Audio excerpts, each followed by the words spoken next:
This is an audio presentation of Jack London's That Spot, performed by Richard Speights.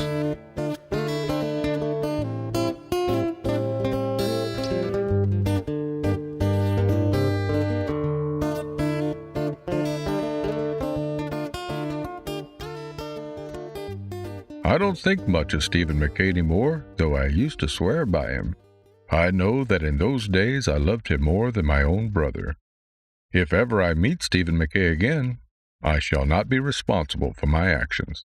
It passes beyond me that a man with whom I shared food and blanket, and with whom I mushed over the Chilkoot Trail, should turn out the way he did.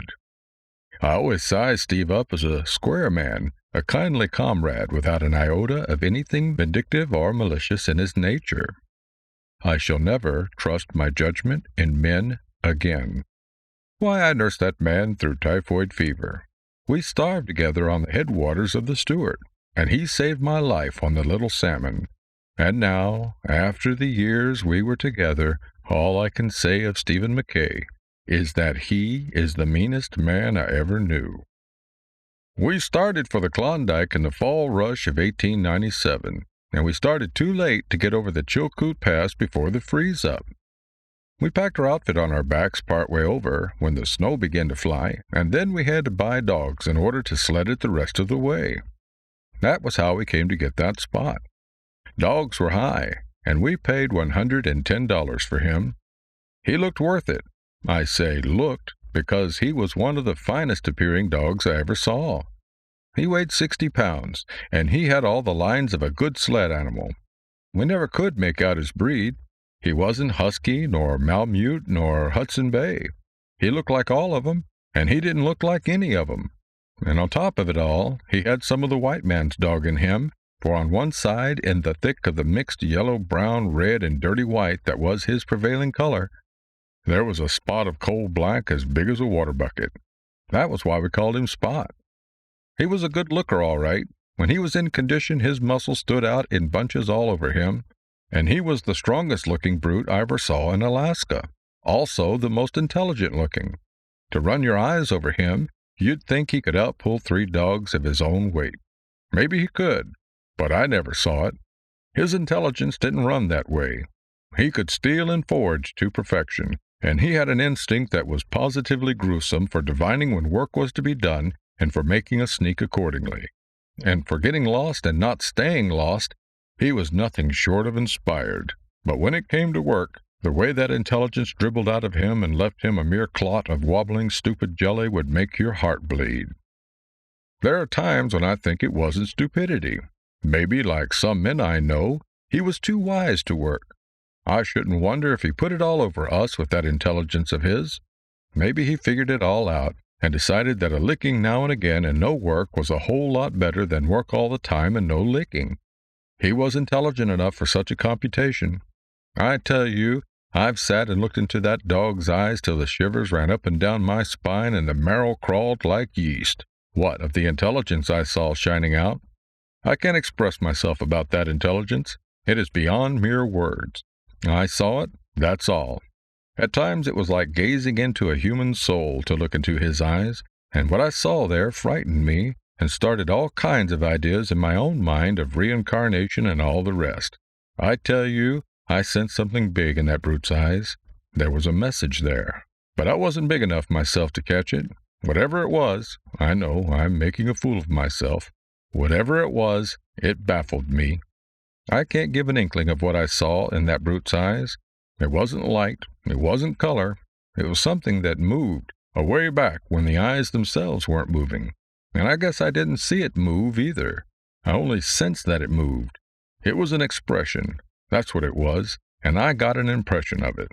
No, it was different than a mere expression. It was more than that. I don't know what it was, but it gave me a feeling of kinship just the same. Oh no, not sentimental kinship. It was rather a kinship of equality. Those eyes never pleaded like a deer's eyes. They challenged. No, it wasn't defiance. It was just a calm assumption of equality, and I don't think it was deliberate. My belief is that it was unconscious on his part. It was there because it was there, and it couldn't help shining out. No, I don't mean shine. It didn't shine. It moved. I know I'm talking rot, but if you'd looked into that animal's eyes the way I have, you would understand. Steve was affected the same way I was. Why, I tried to kill that Spot once. He was no good for anything, and I fell down on it. I led him out into the brush, and he came along slow and unwilling. He knew what was going on. I stopped in a likely place, put my foot on the rope, and pulled my big Colt. And that dog sat down and looked at me.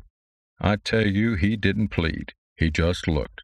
Then I saw all kinds of incomprehensible things moving. Yes, moving, in those eyes of his. I didn't really see them move. I thought I saw them, for, as I said before, I guess I only sensed them. And I want to tell you right now that it got beyond me. It was like killing a man, a conscious, brave man who looked calmly into your gun as much as to say, "Who's afraid?" Then, too, the message seemed so near that instead of pulling the trigger quick, I stopped to see if I could catch the message. There it was, right before me, glimmering all around in those eyes of his. And then it was too late. I got scared. I was trembly all over, and my stomach generated a nervous palpitation that made me seasick.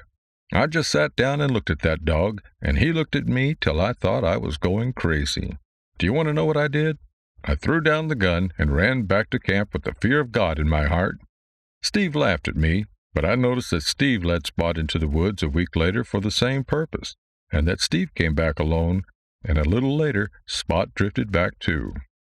At any rate, Spot wouldn't work.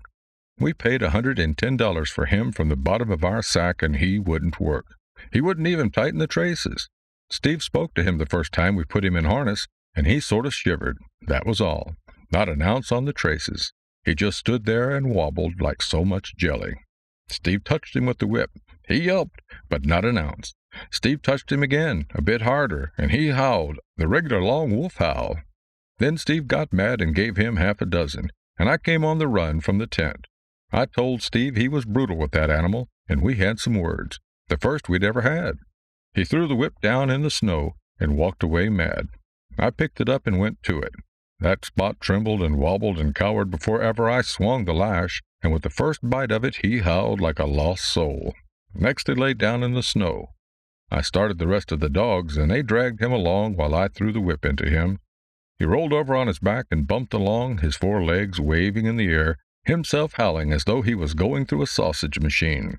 Steve came back and laughed at me, and I apologized for what I had said. There was no getting any work out of that Spot, and to make up for it, he was the biggest pig glutton of a dog I ever saw. On top of that, he was the cleverest thief. There was no circumventing him. Many a breakfast we went without our bacon because Spot had been there first. And it was because of him that we nearly starved to death up the Stewart. He figured out the way to break into our meat cache, and what he didn't eat, the rest of the team did. But he was impartial. He stole from everybody. He was a restless dog, always very busy snooping around or going somewhere, and there was never a camp within 5 miles that he didn't raid. The worst of it was that they always came back on us to pay his board bill, which was just, being the law of the land, but it was mighty hard on us, especially that first winter on the Chilkoot, when we were busted paying for whole hams and sides of bacon that we never ate. He could fight, too, that Spot. He could do anything but work. He never pulled a pound, but he was the boss of the whole team. The way he made those dogs stand around was an education. He bullied them, and there was always one or more of them fresh marked with his fangs. But he was more than a bully. He wasn't afraid of anything that walked on 4 legs, and I've seen him march single-handed into a strange team without any provocation whatsoever and put the kibosh on the whole outfit. Did I say he could eat? I caught him eating the whip once. That's straight. He started in at the lash, and when I caught him he was down to the handle and still going. But he was a good looker. At the end of the first week we sold him for $75 to the mounted police. They had experienced dog drivers, and we knew that by the time he'd covered the 600 miles to Dawson, he'd be a good sled dog. I say we knew, for we were just getting acquainted with that Spot. A little later, we were not brash enough to know anything where he was concerned. A week later, we woke up in the morning to the dangdest dog fight we'd ever heard. It was that Spot come back and knocking the team into shape. We ate a pretty depressed breakfast, I can tell you, but cheered up 2 hours afterward when we sold him to an official courier bound to the Dawson with government dispatches. That Spot was only 3 days in coming back, and, as usual, celebrated his arrival with a roughhouse. We spent the winter and spring, after our own outfit was across the pass, freighting other people's outfits, and we made a fat stake. Also, we made money out of Spot. If we sold him once, we sold him 20 times. He always came back, and no one asked for their money. We didn't want the money. We'd have paid handsomely for anyone to take him off our hands for keeps. We had to get rid of him, and we couldn't give him away, for that would have been suspicious. But he was such a fine looker that we never had any difficulty in selling him. Unbroke, we'd say, and they'd pay any old price for him. We sold him as low as $25, and once we got $150 for him. That particular party returned him in person, refused to take his money back, and the way he abused us was something awful. He said it was cheap at the price to tell us what he thought of us, and we felt he was so justified that we never talked back. But to this day, I'll never quite regain all the old self-respect that was mine before that man talked to me. When the ice cleared out of the lakes and river, we put our outfit in a Lake Bennett boat and started for Dawson. We had a good team of dogs, and of course, we piled them on top of the outfit. That Spot was along. There was no losing him, and a dozen times the first day he knocked one or another of the dogs overboard in the course of fighting with them. It was close quarters, and he didn't like being crowded. "What that dog needs is space," Steve said the second day. "Let's maroon him." We did, running the boat in at Caribou Crossing for him to jump ashore. 2 of the other dogs, good dogs, followed him, and we lost 2 whole days trying to find them. We never saw those 2 dogs again, but the quietness and relief we enjoyed made us decide, like the man who refused his $150, that it was cheap at the price. For the first time in months, Steve and I laughed and whistled and sang. We were as happy as clams. The dark days were over. The nightmare had been lifted. That Spot was gone. 3 weeks later, one morning, Steve and I were standing on the riverbank at Dawson. A small boat was just arriving from Lake Bennett. I saw Steve give a start and heard him say something that was not nice and that was not under his breath. Then I looked, and there, in the bow of the boat, with ears pricked up, sat Spot. Steve and I sneaked immediately, like beaten curs, like cowards, like absconders from justice. It was this last that the lieutenant of police thought when he saw us sneaking. He surmised that there was law officers in the boat who were after us. He didn't wait to find out, but kept us in sight, and in the M&M saloon got us in a corner. We had a merry time explaining, for we refused to go back to the boat and meet Spot. And finally he held us under guard of another policeman while he went to the boat. After we got clear of him, we started for the cabin, and when we arrived, there was that Spot sitting on the stoop waiting for us. Now how did he know we lived there? There were 40,000 people in Dawson that summer, and how did he savvy our cabin out of all the cabins? How did he know we were in Dawson anyway?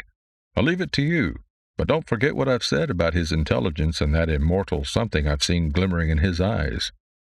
There was no getting rid of him any more. There were too many people in Dawson who had brought him up on Chilkoot, and the story got around. 6 times we put him on board steamboats going down the Yukon, but he merely went ashore at the first landing and trotted back up the bank. We couldn't sell him. We couldn't kill him. Both Steve and I had tried, and nobody else was able to kill him. He bore a charmed life. I've seen him go down in a dog fight on Main Street with 50 dogs on top of him, and when they were separated, he'd appear on all his 4 legs, unharmed, while 2 of the dogs that had been on top of him would be lying dead. I saw him steal a chunk of moose meat from Major Dinwiddie's cache so heavy that he could just keep 1 jump ahead of Mrs. Dinwiddie's squaw cook, who was after him with an axe. As he went up the hill, after the squaw gave up, Major Dinwiddie himself came out and pumped his Winchester into the landscape. He emptied his magazine twice and never touched that Spot. Then a policeman came along and arrested him for discharging firearms inside the city limits. Major Dinwiddie paid his fine, and Steve and I paid him for the moose meat at the rate of $1 a pound, bones and all. That was what he paid for it. Meat was high that year. I'm only telling you what I saw with my own eyes, and now I'll tell you something also. I saw that Spot fall through a water hole. The ice was 3.5 feet thick, and the current sucked him under like a straw. 300 yards below was the big water hole used by the hospital. Spot crawled out of the hospital water hole, licked off the water, bit out the ice that had formed between his toes, trotted up the bank, and whipped a big Newfoundland belonging to the gold commissioner. In the fall of 1898, Steve and I pulled up the Yukon on the last water, bound for Stewart River. We took the dogs along, all except Spot. We'd figured we'd been feeding him long enough. He had cost us more time and trouble and money and grub than we got by selling him on the Chilkoot, especially grub. So Steve and I tied him down in the cabin and pulled our freight. We camped that night in the mouth of Indian River, and Steve and I were pretty facetious over having shaken him. Steve was a funny fellow, and I was just sitting up in the blankets and laughing when a tornado hit camp. The way that Spot walked into those dogs and gave them what for was hair-raising. Now how did he get loose? It's up to you. I haven't any theory. And how did he get across the Klondike River? That's another facer. And anyway, how did he know we'd gone up the Yukon? You see, we went by water, and he couldn't smell our tracks. Steve and I began to get superstitious about that dog. He got on our nerves, too, and between you and me, we were just a mite afraid of him. The freeze-up came on when we were at the mouth of Henderson Creek, and we traded him off for 2 sacks of flour to an outfit that was bound up White River after copper. Now that whole outfit was lost. Never trace nor hide nor hair of men, dogs, sleds, or anything was ever found. They dropped clean out of sight. It became one of the mysteries of the country. Steve and I plugged away up the Stewart, and 6 weeks afterward that Spot crawled into camp. He was a preambling skeleton and could just drag along, but he got there. And what I want to know is, who told him we were up the Stewart? We could have gone 1,000 other places. How did he know? You tell me, and I'll tell you. No losing him. At the Mayo, he started a row with an Indian dog. The buck who owned the dog took a swing at Spot with an axe, missed him, and killed his own dog. Talk about magic and turning bullets aside. I, for one, consider it a blam sight harder to turn an axe aside with a big buck at the other end of it. And I saw him do it with my own eyes. That buck didn't want to kill his own dog. You've got to show me. I told you about Spot breaking into our meat cache. It was nearly the death of us. There wasn't any more meat to be killed, and meat was all we had to live on. The moose had gone back several 100 miles, and the Indians with them. There we were. Spring was on, and we had to wait for the river to break. We got pretty thin before we decided to eat the dogs, and we decided to eat Spot first. Do you know what that dog did? He sneaked. Now how did he know our minds were made up to eat him? We sat up nights laying for him, but he never came back, and we ate the other dogs. We ate the whole team. And now, for the sequel. You know what it is when a big river breaks up and a few billion tons of ice go out, jamming and milling and grinding? Just in the thick of it, when the Stewart went out, rumbling and roaring, we sighted Spot out in the middle. He'd got caught as he was trying to cross up above somewhere. Steve and I yelled and shouted and ran up and down the bank, tossing our hats in the air. Sometimes we'd stop and hug each other. We were that boisterous, for we saw Spot's finish. He didn't have a chance in a million. He didn't have any chance at all. After the ice run, we got into a canoe and paddled down to the Yukon, and down the Yukon to Dawson, stopping to feed up for a week at the cabins at the mouth of Henderson Creek. And as we came into the bank at Dawson, there sat that Spot, waiting for us, his ears pricked up, his tail wagging, his mouth smiling, extending a hearty welcome to us. Now how did he get out of that ice? And how did he know we were coming to Dawson, to the very hour and minute, to be out there on the bank waiting for us? The more I think of that Spot, the more I am convinced that there are things in this world that go beyond science. On no scientific grounds can that Spot be explained. It's psychic phenomena, or mysticism, or something of that sort, I guess, with a lot of theosophy thrown in. The Klondike is a good country. I might have been out there yet and become a millionaire if it hadn't been for Spot. He got on my nerves. I stood him for 2 years altogether, and then I guess my stamina broke. It was the summer of 1899 when I pulled out. I didn't say anything to Steve. I just sneaked. But I fixed it up all right. I wrote Steve a note and enclosed a package of rough-on rats, telling him what to do with it. I was worn down to skin and bone by that Spot, and I was that nervous that I'd jump and look around when there wasn't anybody within hailing distance. But it was astonishing the way I recuperated when I got quit of him. I got back 20 pounds before I arrived in San Francisco, and by the time I'd crossed the ferry to Oakland, I was my old self again, so that even my wife looked in vain for any change in me. Steve wrote to me once, and his letter seemed irritated. He took it kind of hard because I'd left him with Spot. Also, he said he'd used the rough on rats per direction, and that there was nothing doing. A year went by. I was back in the office and prospering in all ways, even getting a bit fat. Then Steve arrived. He didn't look me up. I read his name on the steamer list and wondered why. But I didn't wonder long. I got up one morning and found that Spot chained to the gatepost and holding up the milkman. Steve went north to Seattle, I learned, that very morning. I didn't put on any more weight.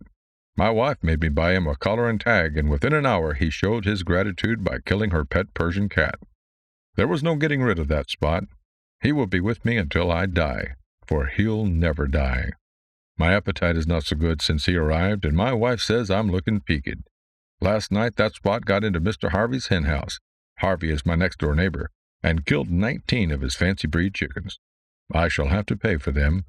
My neighbors on the other side quarreled with my wife and then moved out. Spot was the cause of it. And that is why I am disappointed in Stephen McKay. I had no idea he was so mean a man.